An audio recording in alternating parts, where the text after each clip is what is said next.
नमस्ते बिहार, मैं हूं आपके साथ विभा उपाध्याय और बुलेटिन में सबसे पहले बात अहमदाबाद की, जहां आज भगवान जगन्नाथ की 145वीं रथ यात्रा निकाली जा रही है।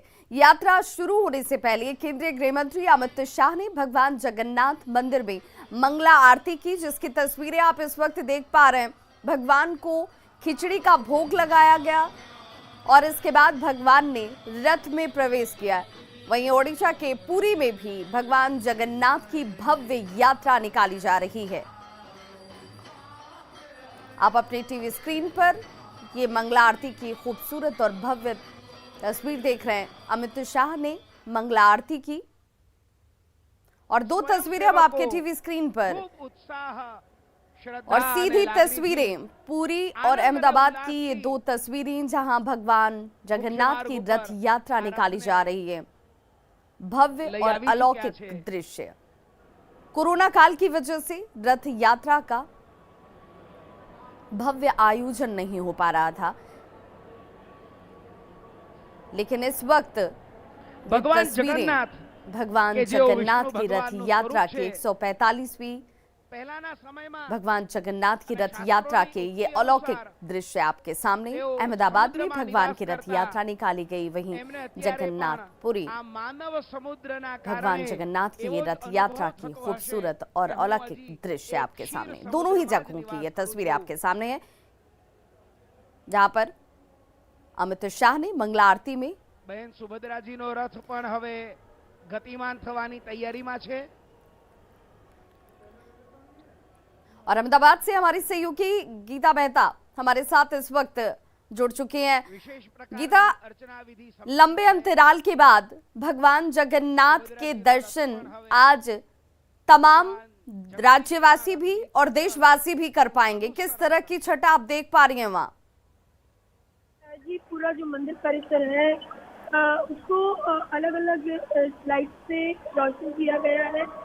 भक्तों की भीड़ जो है रात को 3 बजे से फंक्शन यहाँ पे है। अभी कुछ मिनट पहले ही सीएम मुख्यमंत्री पटेल जो गुजरात से पहुंचे हैं, उन्होंने सोने की झाड़ू से पहन विधि की है। पहन विधि यानी भगवान का रथ है, भगवान का रथ जहाँ से पास होने वाला है, वो जो रास्ता है उसको सोने की झाड़ू से साफ करना और प्रभु की लायक बनाना।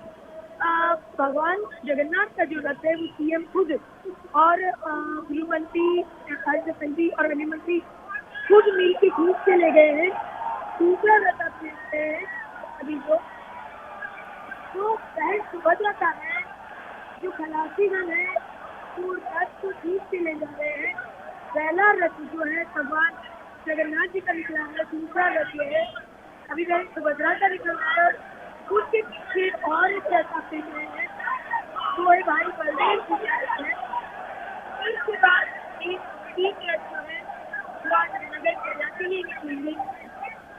मैं आपको बताना चाहूंगी कि कोविड के बाद बिल्कुल गीता, हम अपने दर्शकों को वो तस्वीरें भी दिखा रहे हैं और देखिए लोगों ने लंबा इंतजार भी किया कि भगवान जगन्नाथ के इस रूप में, जो सालों दर साल ये रूप का दर्शन लोग कर पाते हैं, कोरोना की वजह से कहीं ना कहीं उसमें व्यवधान जरूर आया, लेकिन एक बार फिर से प्रभु की कृपा और अब भगवान जगन्नाथ की जब ये 145वीं रथ यात्रा निकल रही है, तो यहाँ देखिए कितने भव्य तरीके से पूरे प्रांगण को, मंदिर प्रांगण की जिसकी तस्वीरें आप देख रहे हैं, उससे सजाया गया है, संवारा गया है। सुरक्षा के चाक चौबंद इंतजाम किए गए हैं, क्योंकि जिस तादाद में यहाँ पर भक्तों का जुटान है, आपके सामने ये रथ यात्रा की खूबसूरत दृश्य।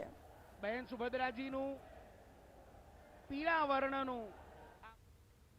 और अब बात बिहार की कर रही, तो बिहार में आज से सभी तरह के प्लास्टिक कैरी बैग की बिक्री और इस्तेमाल पर रोक लगा दी गई है। आज से single use plastic sheet, carry bag, packaging सामग्री, थर्मोकोल और इससे उत्पादित कप, प्लेट, ग्लास, कांटे, चम्मच, कटोरी, जितने भी चीजों का निर्माण आज तक किया जाता रहा है, उसकी बिक्री और इस्तेमाल पर पूर्ण रूप से प्रतिबंध लगा दिया गया है। यानी कि प्लास्टिक की बिक्री पर रोक लगा दिया गया है। आप इसका इस्तेमाल नहीं कर सकते। इसके लिए 6 महीने से जागरूकता अभियान भी चलाए जा रहे थे और इस नियम को तोड़ने पर अब आम लोगों को 500 रुपए से लेकर 2000 और औद्योगिक स्तर पर अगर नियम का उल्लंघन किया जाता है और वहां पर इसे तोड़ा जाता है, उसका इस्तेमाल किया जाता है, तो 20,000 से लेकर 1 लाख तक का जुर्माना आपको भरना पड़ सकता है। और साथ ही साथ ये भी जान लीजिए कि 5 साल की जेल या दोनों ही सजाएं, यानी कि जिसमें अर्थदंड भी है और जेल की सजा भी है, ये दोनों हो सकती है। नए नियम के मुताबिक प्लास्टिक के झंडों की बिक्री पर भी प्रतिबंध लगा दिया गया है। इसके साथ ही पानी के पाउच हों या फिर पैकेट हों, अब नहीं बेचे जा सकते हैं।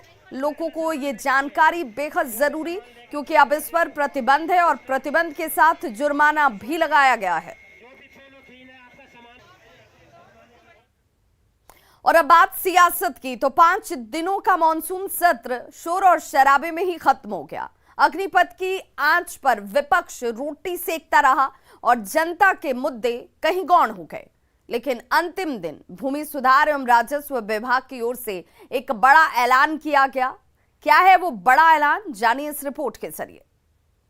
अपने स्थान पर जाए, आपकी सारी बातें सुनी जाएगी, स्थान पर जाया जाए।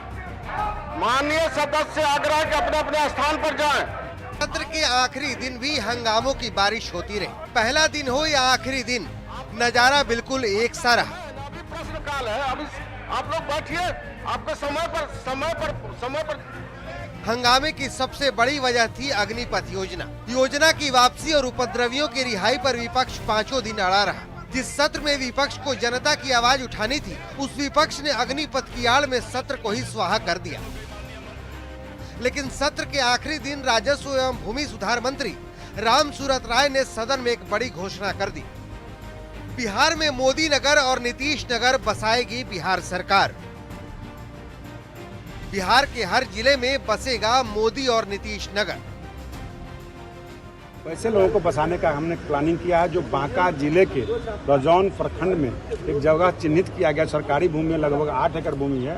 उस भूमि में मैं प्लानिंग बता के आया हूँ अपने एडीएम को, डीएम को, कि वहाँ पहले रोड निकाला जाए, वहाँ बिजली का पोल लगाया जाए, वहाँ पर जो है बच्चों के खेलने का प्लेग्राउंड की व्यवस्था की जाए। और तब इनको 3 डिसमिल हो, 4 डिसमिल हो या 5 डिसमिल हो, उनको जमीन दे करके, और उन व्यक्ति को जमीन जब हम दे, उस प्लॉट पर वहीं कैंप लगा के दे, और हम बता दें कि ये चौहद्दी आपका है, ये चौहद्दी इनका है, क्योंकि आपस में कोई झगड़ा नहीं करे और वो व्यक्ति सम्मान पूर्वक वहाँ रहे। उसका नाम मैंने रखा है मोदी नगर और नीतीश नगर। हर एक जिला में 2 बनेगा, एक नीतीश नगर, एक मोदी नगर। जाहिर है सरकार ने गरीबों को लेकर एक बड़ा फैसला लिया है।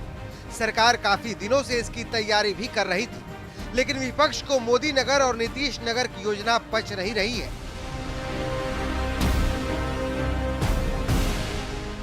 पहले भी एमपी लोग का नगर मिला था, जिला में मिला था ना, गांव बसाने के लिए, उसमें सारा सुविधा देने के लिए। तो क्या हुआ, कहीं हुआ है? इसी तरह वो भी नगर बसाने का काम अगले 3 महीने में शुरू कर दिया जाएगा।